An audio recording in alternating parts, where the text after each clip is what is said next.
et puis toutes ces destructions qui vont mettre le village à genoux. Malgré ça, Triocourt s'en relève, bien entendu, dans une lente reconstruction avec les dommages de guerre dans les années 20, et reprend un petit peu sa vie sereinement. Et malheureusement, il y arrive la Deuxième Guerre mondiale. Et là, problème, de nouveau, c'est tragique, eh bien, Triocourt va prendre très cher, parce qu'il est sur un carrefour stratégique encore une fois, et du coup, il va subir des incendies et pas mal de destructions importantes, puisqu'il est noté que c'est un des villages de la Meuse qui a le plus souffert de la campagne de Deuxième Guerre mondiale.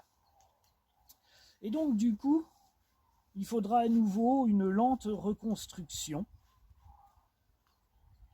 Et puis arrivent les années, fin des années 70, et déjà le déclin se fait sentir.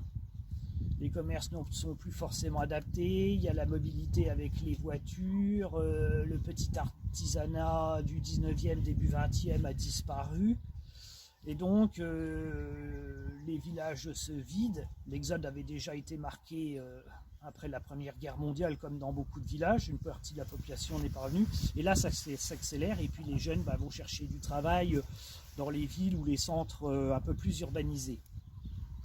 Et donc du coup, bien maintenant, Triocourt n'est plus qu'un village, mais par contre, il a beaucoup d'attrait puisqu'il a son témoignage de son passé tourmenté et historique au travers de ces belles bâtisses en briques argonaises qu'on voit un peu ocre, qui ne sont pas rouges comme la marnaise.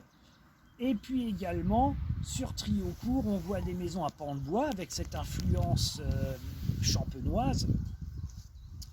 On voit ce très très beau moulin avec tout son mécanisme et ses belles propriétés. Donc je vous invite à venir découvrir ce beau petit village, la région de l'Argonne, la route des Faïences. Voilà, à bientôt pour de nouveaux reportages sur Sentier de la Meuse.